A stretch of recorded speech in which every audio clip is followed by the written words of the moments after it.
Bihar elections నేపథ్యంలో ఇటు రాహుల్ గాంధీ ఇటు నరేంద్ర మోడీ గారు ఒకరి మీద ఒకరు పరస్పరం ఆరోపణలు చేసుకుంటున్నారు. ఇప్పుడు ఈ ఆరోపణలు తీవ్ర స్థాయికి చేరుకున్నాయి.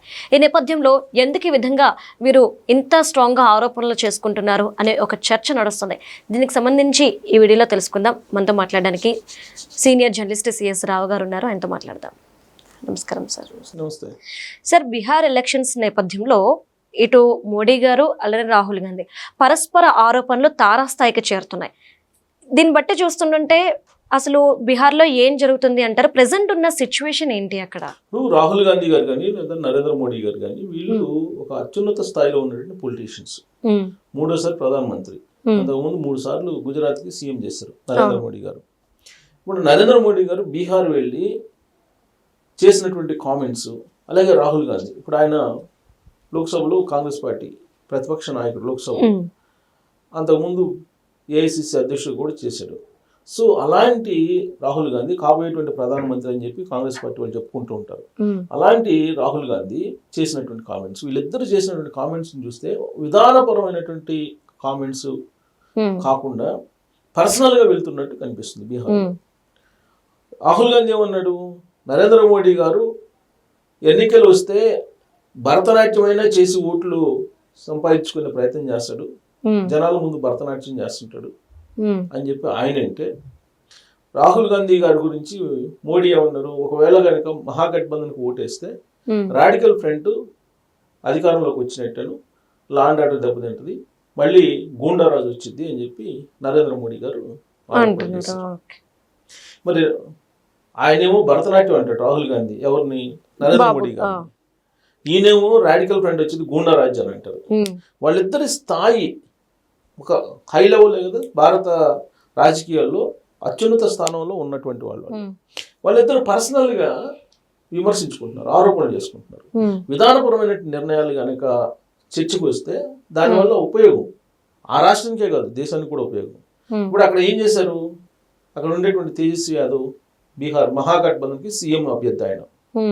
ఆయన ఏం చేసి మేనిఫెస్టో రిలీజ్ చేశారు. ఆ మేనిఫెస్టోలో ఏం చెప్పారు, ఇంటికి ఒక ప్రభుత్వ ఉద్యోగం ఇస్తానని చెప్పి ప్రామిస్ చేశారు మేనిఫెస్టోలో. అలాగే ప్రతి మహిళకి దాదాపుగా 2,500 రూపాయలు ఇస్తాను, సంవత్సరానికి దాదాపు 30,000 రూపాయలు వచ్చేలాగా నేను సహాయం చేస్తాను అని చెప్పారు. నిరుద్యోగులకు భృతి అన్నాడు. తర్వాత అంగన్వాడీస్ వాళ్ళని ప్రభుత్వ ఉద్యోగులుగా నియమిస్తానన్నాడు, అవుట్ సోర్సింగ్ ప్రభుత్వ ఉద్యోగులుగా నియమిస్తానన్నాడు. ఇది సాధ్యమా? దీని మీద కదా చర్చ జరగాల్సింది. ఇప్పుడు ఉన్నటువంటి ఉద్యోగులనే భారంగా పరిణమిస్తోంది భారత ప్రభుత్వం కానీ లేదంటే ఆయా రాష్ట్రాలు కానీ. కారణం ఏంటి? ఏ రాష్ట్రం తీసుకున్నా కానీ అప్పులు పాలయ్యండి.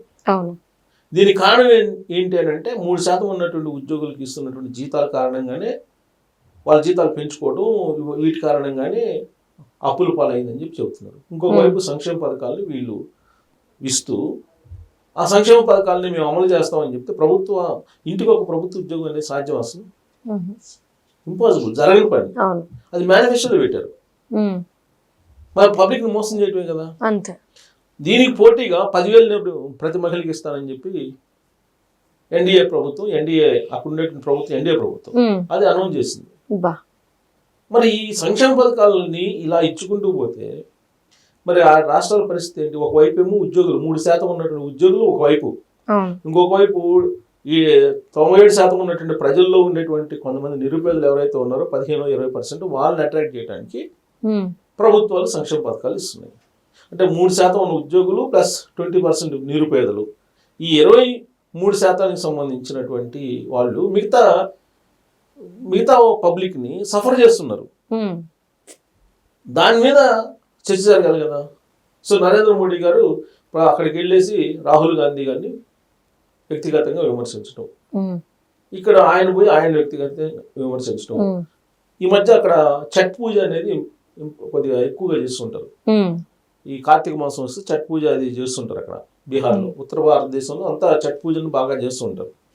ఆ ఛట్ పూజ చేయాలంటే అక్కడ గంగా నదిలో ఏదో దిగి ఆ గంగా నదిలో వాటర్లో స్నానం చేసి ఆ ఛట్ పూజను ఏదో చేస్తారట అక్కడ ఆచారం ప్రకారం. అక్కడ వాళ్ళని ఆకట్టుకునేదానికి నరేంద్ర మోడీ గారు గంగా నది నీళ్ళలో కాకుండా సపరేట్గా ఆయన మినరల్ వాటర్ని కాలువలో ట్యాంకుల ద్వారా తెప్పించుకొని దాంట్లో మునిగాడు అనేది ఇప్పుడు రాహుల్ గాంధీ చెప్తున్నారు. అవును. ఉంటారు ప్రధానమంత్రి నరేంద్ర మోడీ గారు గంగలో మునిగితే ఏంటి, లేకపోతే మినరల్ వాటర్లో మునిగితే ఏంటి, ఆయన వ్యక్తిగతమైన విమర్శలు చేస్తున్నారు. అది కాదు కదా, ఇప్పుడు ఎన్డీఏ ప్రభుత్వం అక్కడ ఉంది, అక్కడ మహాగఠబంధన్ ఉంది, ఎన్డీఏ ప్రభుత్వం బీజేపీ అలాగే అక్కడ జేడీయూ ఉంది. ఆ ప్రభుత్వం అక్కడ ఉంది కాబట్టి ప్రభుత్వంలో ఉండే లోపాలను ఎత్తి చూపాలి. అలా కాకుండా ఈయన ఇక్కడికి వచ్చి స్నానం గంగా నీళ్ళు కాకుండా మినరల్ వాటర్లో స్నానం చేశాడు అనేది ఇంకొక ఆరోపణ. భరతనాట్యం చేస్తాడు అనేది ఎందుకనంటే ఆ విధంగా కామెంట్లు ఎందుకు చేస్తున్నారంటే, గతంలో గుజరాత్ అసెంబ్లీ ఎన్నికలు వచ్చినప్పుడు తన మీద పాకిస్తాన్లో సుపారీ చేశారని చెప్పి ఒకటి తీసుకొచ్చి చెప్పారు నరేంద్ర మోడీ గారు. ఇప్పుడేంటి, నరేంద్ర మోడీ గారిని హత్య చేయడానికి కుట్ర పన్నారు. ఢాకాలో ఉన్న ఒక అమెరికన్ ఉన్నత స్థానంలో ఉన్నట్టు అధికారి, మొత్తం మిలిటరీ అధికారి కుట్ర పన్నాడు అని చెప్పి ఒకటి వచ్చింది. దీన్ని చైనా, భారతదేశం, రష్యా 3 కలిసి ఛేదిచ్చేసాయి. నరేంద్ర మోడీ గారిని అంతర్జాతీయ కుట్ర చేశారు. అమెరికా కుట్ర చేసింది నరేంద్ర మోడీ గారిని చంపడానికి, హత్య చేయడానికి అని చెప్పి ఇప్పుడు మొదలుపెట్టారు. ఇప్పుడు దీని మీద చర్చ జరుగుతుంది మళ్ళా. అంతకుముందేమో పాకిస్తాన్ సుపారీ కుదుర్చుకుంది, పాకిస్తాన్ నరేంద్ర మోడీ గారిని చంపడానికి కుట్ర పడిందని అప్పట్లో వచ్చింది. పంజాబ్ ఎన్నికల్లో కూడా అదే వచ్చింది. పంజాబ్ ఎన్నికల్లో కూడా నరేంద్ర మోడీ గారిని చంపడానికి కుట్ర పడినారు అనేది.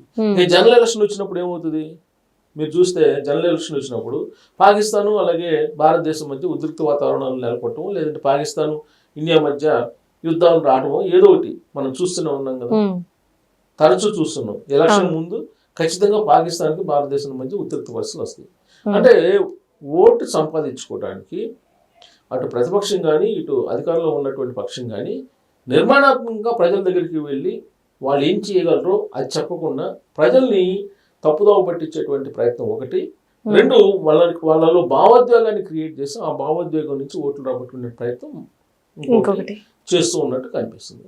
మనకి ఆంధ్రప్రదేశ్లో చూసినా, తెలంగాణలో చూసినా అదే, మనం కూడా అలాంటి భావోద్వేగాల మధ్యనే ఎలక్షన్లు జరుగుతాయి.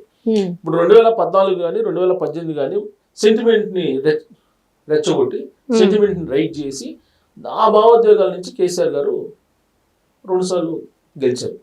3వ వచ్చేటప్పటికి నమ్మల ప్రజలు. అలాగే ఆంధ్రప్రదేశ్లో 2019లో భావోద్వేగాలు నచ్చగొట్టారు. ఎలాంటి భావోద్వేగాలు, వివేకానంద రెడ్డి గారి మర్డర్ కేసు చంద్రబాబు నాయుడు గారు చేయించారని చెప్పి ఆయన మీద వేశారు. కోడికత్తి, ఇది కుట్ర జగన్మోహన్ రెడ్డిని హత్య చేయడానికి అని చెప్పి చేశారు. మొన్న ఎలక్షన్లో గులకరాయి, అంటే భావోద్వేగాల్ని క్రియేట్ చేయడానికి. అలాగే 3 రాజధానులు అంటే ప్రాంతీయ అభిప్రాయ భేదాలు, ప్రాంతీయ వాదాన్ని లేపేసి భావోద్వేగాలు క్రియేట్ చేసి గెలవాలనేటువంటిది. ఇది ఎందుకు జరుగుతుంది అక్కడ అంటే, ప్రశాంత్ కిషోర్ జనసురాజ్ పార్టీ పెట్టాడు బీహార్లో. ఆయన ఇలాంటివన్నీ చేయడంలో ఎక్స్పర్ట్. మరి ఆయన చేస్తున్నప్పుడు వీళ్ళు కూడా చేస్తున్నారు. సో కాబట్టి అక్కడ బీహార్లో జరుగుతున్నటువంటి ప్రచారం కరెక్ట్గా నిర్మాణాత్మకంగా లేదు.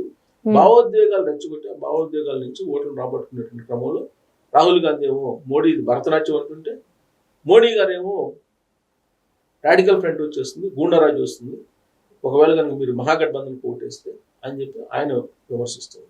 Okay, right. Thank you so much.